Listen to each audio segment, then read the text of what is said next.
Let's get you our top story. A Varanasi court is expected to decide today whether scientific investigation, including carbon dating, will be held on a purported Shivling found in the Gyanvapi Mosque complex.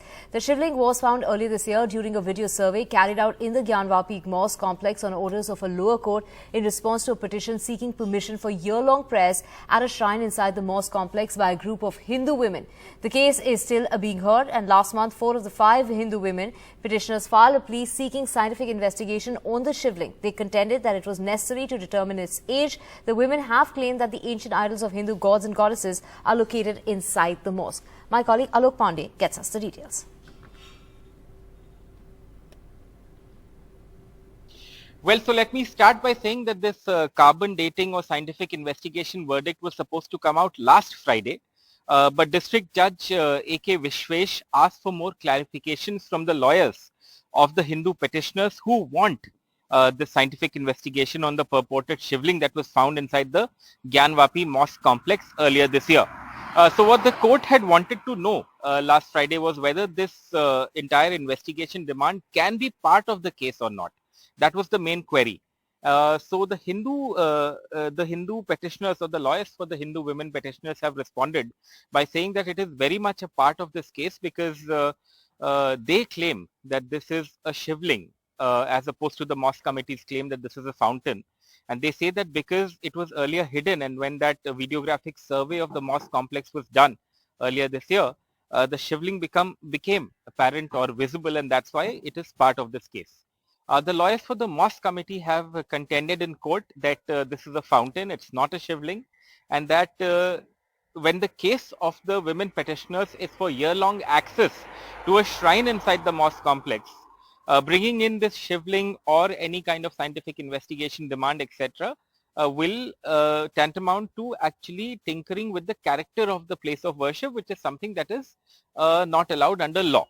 So these were the main contentions over this demand, and today the Varanasi district judge is expected to announce his decision on whether a scientific investigation on that purported Shivling will be ordered or not. Just a brief recap of the case for our viewers. So last year in 2021, 5 Hindu women had approached the court asking for year-long access to the shrine of Ma Shringar Gauri, which is located inside the Gyanvapi Mosque complex in Varanasi. The Gyanvapi Mosque itself is located right next to the Kashi Vishwanath temple. Now, earlier this year, a lower court in Varanasi ordered a videographic survey of the mosque based on this petition. That survey report leaked to the media purportedly or says that a purported Shivling was found inside the pond used for Wazu rituals inside the mosque complex. That area was then sealed. The case went up to the Supreme Court. The Supreme Court transferred the case to the Court of Varanasi's senior most judge, who in September ruled that the case by the Hindu women petitioners has legal standing and will go ahead. So all that's happening is part of this main case now. Right, let's get you more news coming in. In fact, let's talk about the next. Up next is the in Gurugram. 200 people were seen inside a mosque, and these were in fact attack that was seen inside a mosque. A mosque in a Gurugram village saw a mob of 200 allegedly barge into the premises. According to the FIR registered based on a complaint, the mob surrounded the village, vandalized the mosque and threatened the worshippers to leave the village. The incident took place in Gurugram, but the complaint that's been made says there are only 4 Muslim houses in that very location, and there seems to be communal tension in the village after some residents allegedly the expansion of the mosque in the garb of renovation. The Muslim locals, however, say that the mosque has been built on their own land. The police assured peace in the village after security was increased at the mosque. कल रात को कुछ शरारती तत्वों ने एक समुदाय विशेष की पूजा स्थल में जाके और वहाँ पे कुछ लोगों के साथ धक्का मुक्की और वो की मारपीट की है, जिसके संबंध में हमने थाना बिलासपुर में केस रजिस्टर कर लिया है और उसमें इन्वेस्टिगेशन की जा रही है. In more news, 2 Supreme Court judges delivered a split verdict on whether Karnataka's ban on the hijab in classrooms could stay or go, and called for a larger bench to take it up. Justice Dhulia said all the petitioners want is to wear a hijab. Is it too much to ask in democracy? How is it against the public order, or morality or health or even decency? Justice Gupta said the religious belief cannot be carried to a secular school maintained out of state funds. This is what was said. To get more on this, we have my colleague Shrija who will be joining us, but first she gets us the details.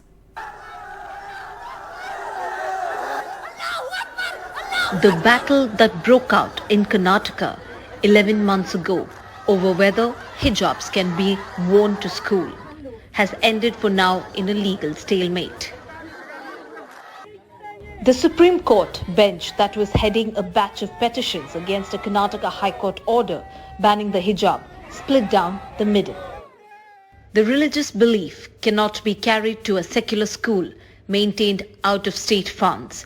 Constitutional goal of fraternity would be defeated if the students are permitted to carry their apparent religious symbols with them to the classroom.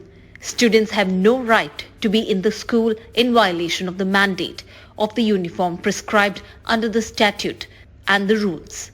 Secularism is applicable to all citizens, therefore permitting one religious community to wear the religious symbols would be antithesis to secularism. Justice Dhulia, by asking the girls to take off their hijab before they enter the school gates, is first an invasion on their privacy, then it is an attack on their dignity, and then ultimately it is a denial to them of secular education. The question this court would put before itself is also whether we are making the life of a girl child any better by denying her education merely because she wears a hijab. Under a constitutional scheme, wearing a hijab should be simply a matter of choice. It may or may not be a matter of essential religious practice, but it is still a matter of conscience, belief and expression. Amongst many facets of our constitution, one is trust. Our constitution is also a document of trust. It is the trust the minorities have reposed upon the majority. The BJP government, which was in favour of a ban, said the ban will continue till the final verdict. As a democratic government, we welcome whatever the judgment we have received today from the Supreme Court. But we had expected a better judgment because, as you know that, throughout the world, women are demanding not to wear hijab, not to wear burqa. Not just in India, hijab has hit international headlines too, where women have been fighting for the right to choose not to wear it, whereas in India the fight is for the right to wear it. With split verdict by a division bench and the presiding judge Justice Hemant Gupta retiring on Sunday, the case will now be placed before Chief Justice of India to be heard afresh by a 3-judge bench. With Srija from Bangalore and camera person Sanjay Kaushik, this is Arvind Gunasekar for NDTV. Well, Shrija joins us to get us the very latest. Shrija, what is the situation on the ground after the verdict and what does this verdict mean?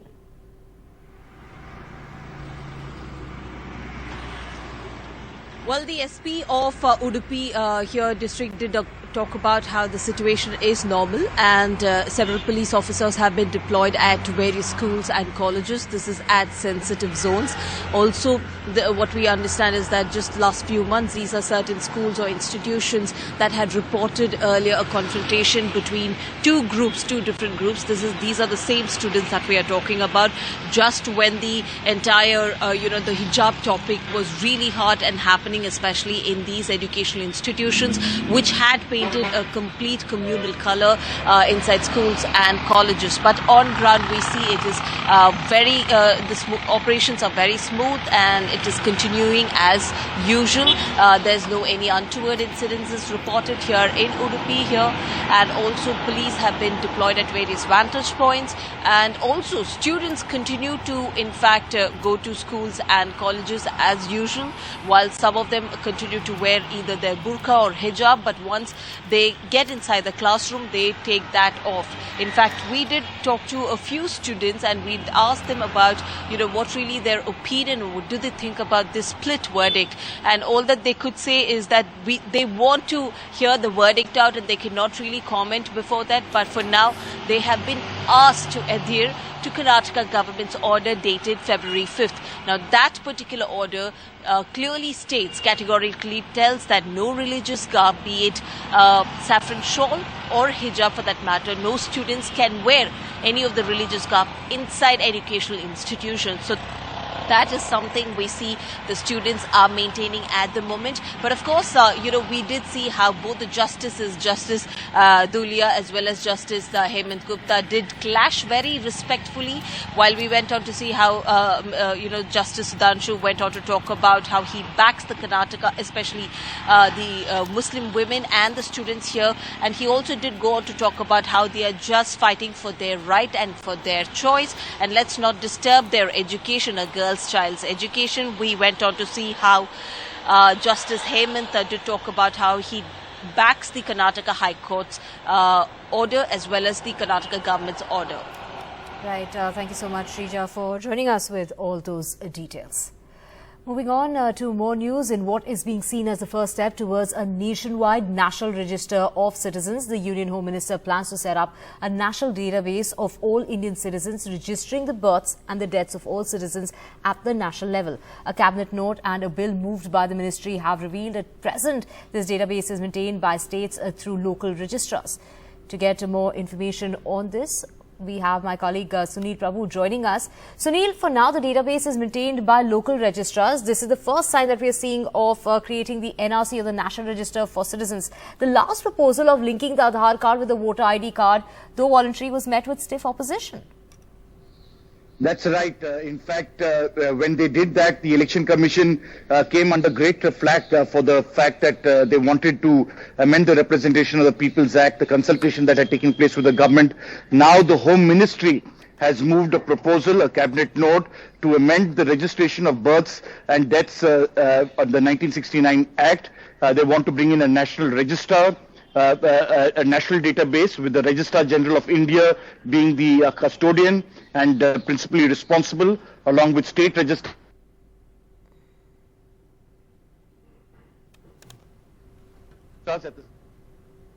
Link it with the National Population Register, which is now going to be a precursor or a first step towards the National Register, NRC, which is called the National Register Certificates. And in that context, the NRC will be linked not only with your Aadhaar card, with your driving license, with your passport, with your ration card, and this is what is planned.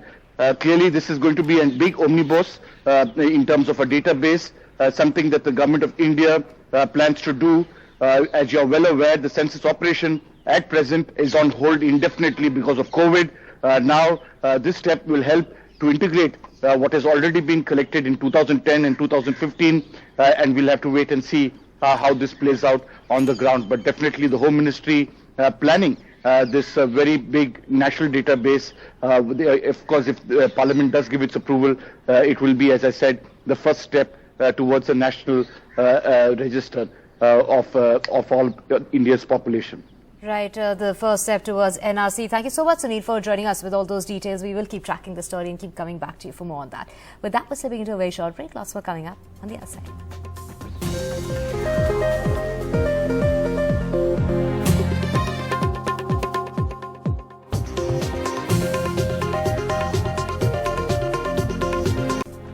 Welcome back. A BJP leader's wife killed in a clash between policemen as well as villagers in Uttarakhand, in which 5 UP cops were injured in a clash with the mining mafia. And while chasing the mining mafia, the cops entered Uttarakhand. 4 policemen were taken hostage.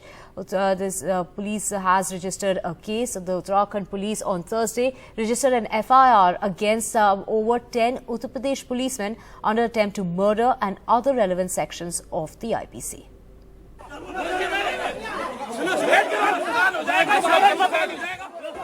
Chaos late last night in a shootout after the UP police stormed a local BJP leader's house in Jaspur in Uttarakhand. On the trail of a man named Jafar, allegedly from the mining mafia in Uttar Pradesh, who had a bounty of Rs 50,000 on his head.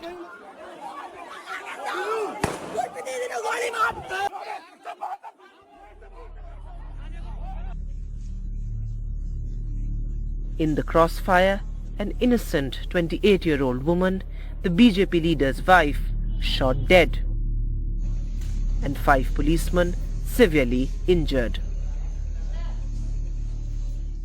The chase began in this small town near Moradabad after the UP police got a tip-off. During the chase, Jafar crossed the UP-Uttarakhand border and, according to the police, took shelter at the farmhouse of the BJP bloc pramukh Gurtaj Bullar in Uttarakhand's Jaspur, where the police say their team was held hostage and their weapons were snatched by villagers.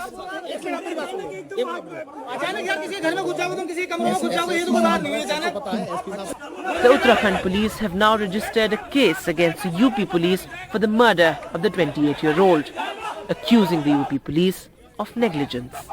This has sparked a war of words between the police forces of the two states. UP police की पूरी लापरवाही है। UP police जो है यहाँ पर एक तो बिना बताए आई, हमको कोई आला अधिकारी को सूचना नहीं, कोई थाने को सूचना नहीं, तो कोई वर्दी नहीं, कोई आई कार्ड नहीं, कौन पुलिस है क्या है, तो इस तरह से रेड नहीं होती है। ये गलत जो है उन्होंने किया है, घर में घुसे हैं, घर में घुस के उन्होंने फायरिंग किया है यहाँ पर। उस फायरिंग में जो है एक महिला की मृत्यु हुई है, जो कि एक बहुत ही संगीन अपराध है। They called the local police over there, and they were supposed to intimate it, but the action happened so fast. It is only 6-7 kilometers from here, from where they were pursuing the criminal, and then once they reached there, the whole hostage situation started within fraction of minutes. And as far as we know right now, so the criminal was being concealed and hidden, and did escape from the same house. The bloc pramukh, who has lost his wife, denies these allegations. Police तो उन्हें कह ही नहीं सकते आप, ना कोई police वाला उनका रवैया था, गुंडे ही कहोगे आप उन्हें। सीधा ऊपर आ गए घर पे, आगे उन्होंने बदतमीजी चालू कर दी, अंदर घुसने लगे। सबने कहा कि यार तुम हो कौन, कहाँ से आए हो, हाथ में तो वेपन पकड़े हुए। हमने सोचा कि कोई बदमाश आए हैं। जो लोग पकड़े गए उन्हें बाय इज्जत वीडियोग्राफी के साथ कुंडा पुलिस को सुपुर्द कर दिया गया। In this dramatic encounter now, it is the Uttar Pradesh police versus the Uttarakhand police. While the 5 policemen of the Uttar Pradesh police are in ICU, the criminal is still at large. This incident brings to mind the massive clout of the mining mafia.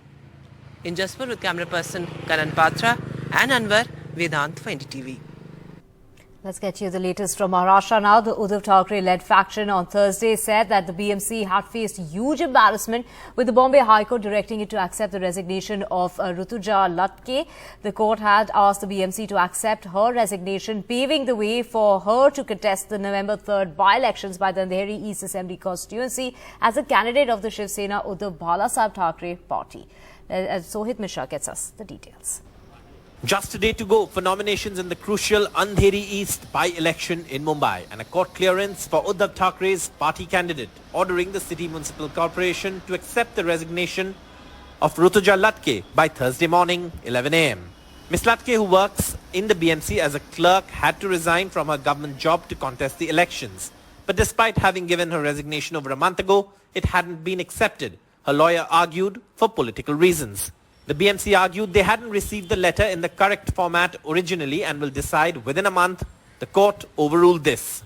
मुझे ऐसे उम्मीद थी कि मैं as a employee आप सब मुझे help करोगे और ये निवडणूक के लिए मुझे आपसे ही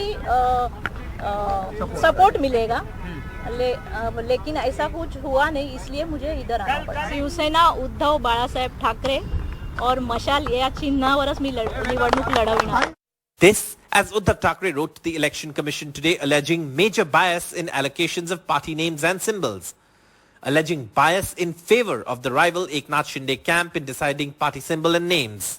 His faction is now being called the Shiv Sena Uddhav Balasaheb Thackeray, while the Shinde faction is Balasahebanchi Shiv Sena. प्रत्येक गोष्ट आपल्याला कोर्टात जावं लागते, मैदान मिळालं पाहिजे, कोर्टामध्ये जा. अरे हिम्मत असेल तर मैदानात या ना तुम्ही.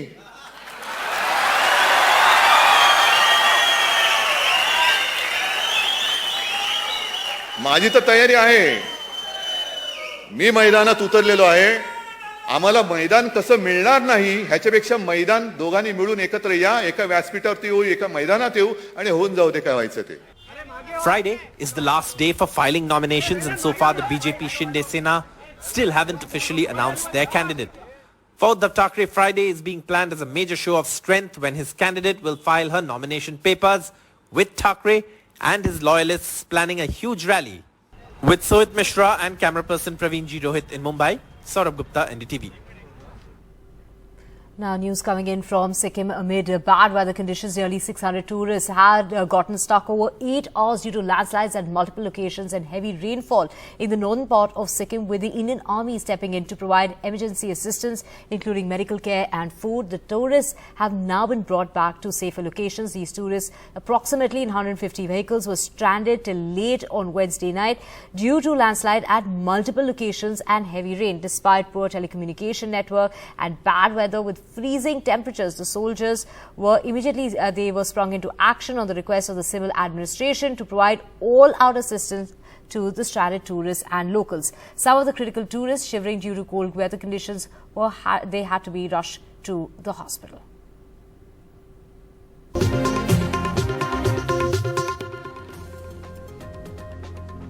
Welcome back. A first-of-its-kind free nutritious breakfast for primary school children launched by the Tamil Nadu government has become popular. More than 1 lakh children in 1,500 schools are being covered. The Chief Minister says that this is not a freebie. It's the government's duty to ensure children are fed. This is my colleague Sam Daniel, who is at a school, joins us this morning. Sam, the scheme to be expanded to all primary schools as well. First, take us through, what kind of breakfast is being served to these children? What's on the menu?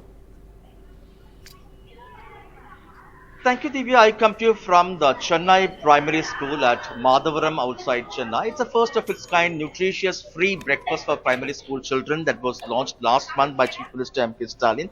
They have varieties of pongal, upma and khichdi during the weekdays, along with kesari as a sweet. And they have a menu allocated for every day, and the idea behind this is to ensure that children do not come to school in the morning hungry.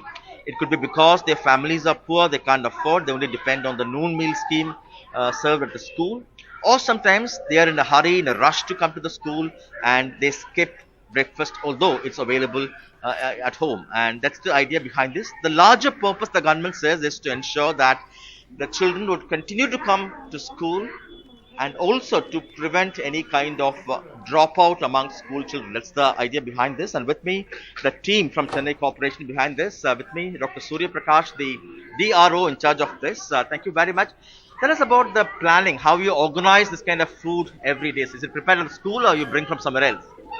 So the government of Tamil Nadu as well as the commissioner, Greater Chennai Corporation, has given clear instruction. They have already decided the menu and the quantity, that is quantity of the groceries also. So we have the standard quantity. So we are running on behalf of government of Tamil Nadu. The Greater Chennai Corporation is running 6 central kitchens. So we get the groceries and vegetables day by day. Then we will prepare the food and we will take the food to the schools. And let's also speak to the headmistress here, Mrs. Kalpana. Ma'am, thank you very much. How important to serve breakfast for these children? Students வந்து காலையிலேயே வந்து early மார்னிங்கில் சாப்பிடாம வராங்க குழந்தைங்க. அவங்க அப்பா அம்மா வந்து ரொம்ப லோ லெவலில் இருக்கிறதுனால அவங்களால காலையில் பிரேக்ஃபாஸ்ட்டு கொடுக்க முடியறதில்ல.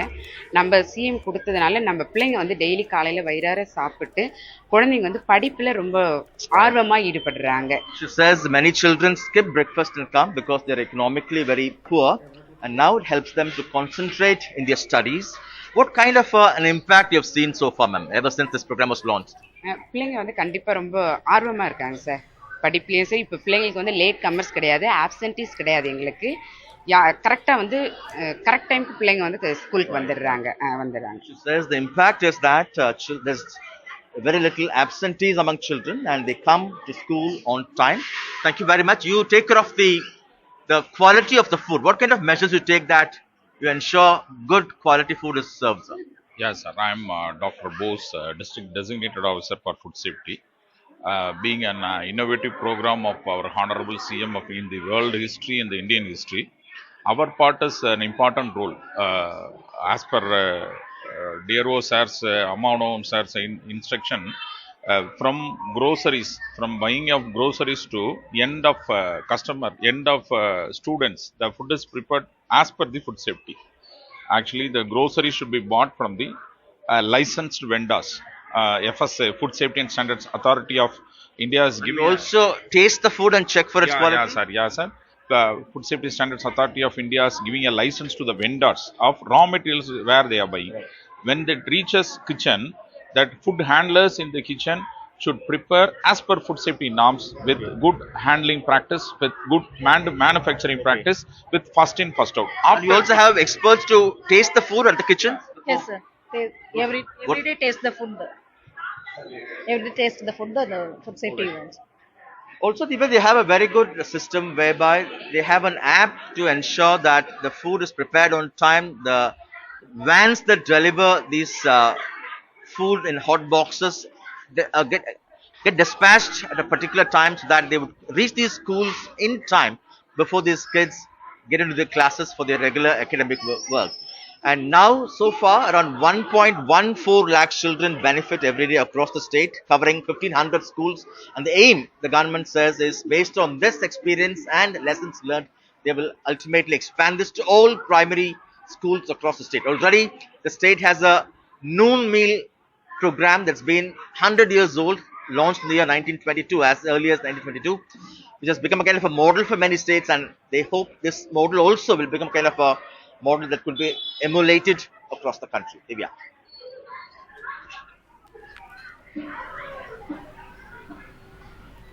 Well, moving on to more news, India's a bright spot on the dark horizon is how the IMF chief is talking about the Indian economy. Well, India is headed to the G20 countries from a position of strength and will leave a mark on the world for years to come in the next year's presidency. That's what the managing director of the IMF has said. India will assume the presidency of the G20 for a year starting December the 1st, 2022.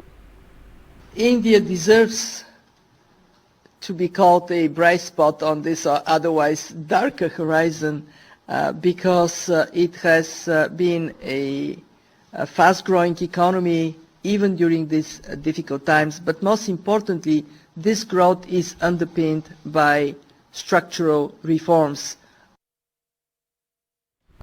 Now, this comes at a time where the IMF has cut global growth forecast for the next year, warning the worst is yet to come. Well, inflation is, of course, rising globally. The US, Europe, inflation is at a multi-decade high. In the US, it's at 8.2, expected higher than what was initially expected. In the UK, inflation figures touching 8.6, which is down from 8.8 actually in July. India's at 7.4, Germany at 10%, and Sweden at 10.8. Well, it's not just the rising inflation, Divya, which remains a cause of concern. There's a very real impact that's felt on ground zero. Wheat now, for instance, worth about 82 crore rupees, is rotting in Haryana. This is wheat that could have fed 70 lakh poor people. Right. It could have, in fact, provided wheat for 70 lakh people, and that's rotted. Here is a ground report.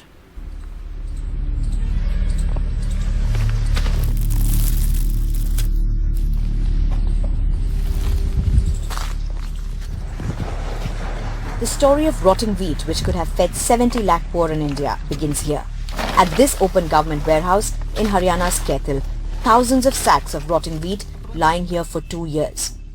ये हरियाणा सरकार के अपने गोदाम है। हरियाणा सरकार हर साल रबी और खरीफ की फसलें की खरीद करती है उसमें, और ये हम एक जगह खड़े हैं।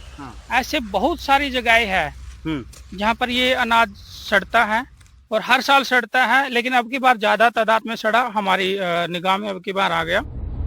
The story continues to another government warehouse 5 kilometers away. A team from the Food Corporation of India is here to assess the rotting wheat.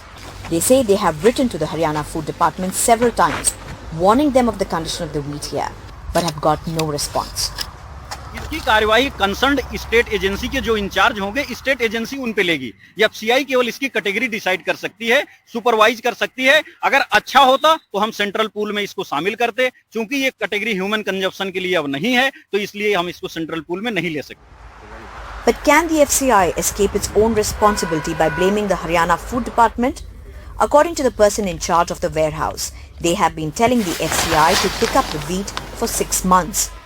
ये तो मेन तो एफसीआई की है। 2.5 साल तक वहाँ माल पड़ा रहा। पिछले साल 1.5 लाख कट्टा उसी प्लेटी से गया है, ओपन सेल में गया, प्राइवेट पार्टियां लेके गई हैं। A total of 42,000 metric tons of wheat went to waste in 4 districts of Haryana this year. This could have been distributed 5 kg per family and fed 70 lakh people. The wheat was worth 82 crore rupees. The district magistrate of Kaithal has now constituted an inquiry committee. अभी हमने SDM की chairmanship में अंदर एक committee बनाई है, वो इस मामले की जांच करेगी।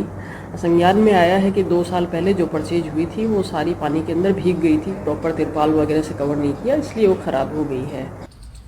This story of rotting wheat is perhaps an indication of why, despite surplus production of food grains, India is still at the 100th spot on the hunger index.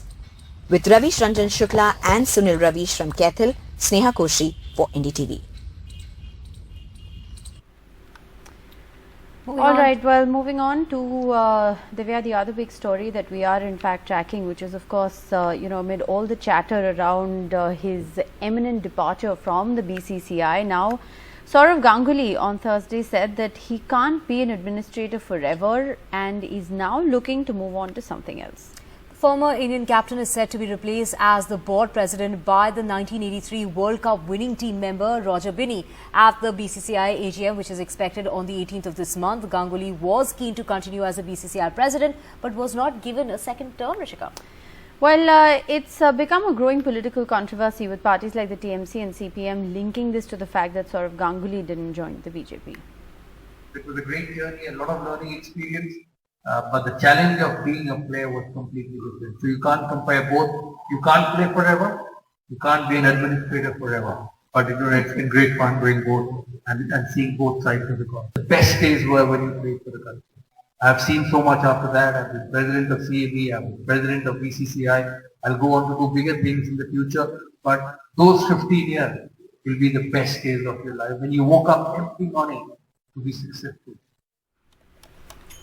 And in a very shocking incident again coming out from the United States, another shootout, Rishika, shooting on Thursday in North Carolina's capital has left at least 5 people dead, including an off-duty police officer.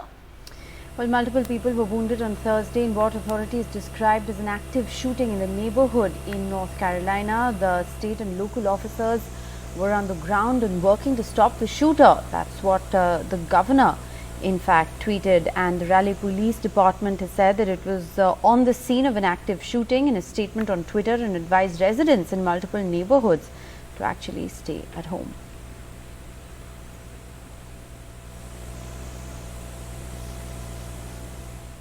And French President Emmanuel Macron has urged Vladimir Putin to stop the war and respect Ukraine's territorial integrity in a rare televised interview. Well, he said, we don't want a world war. Those were the words that he said in that interview. Macron telling Putin, we help Ukraine to resist on its own soil and never to attack Russia. But Putin must end this war and respect territorial integrity of Ukraine. Russia has, of course, remember, warned of World War III if Ukraine joins NATO. И станем поставлять энергоресурсы в те страны, которые ограничат цены на них.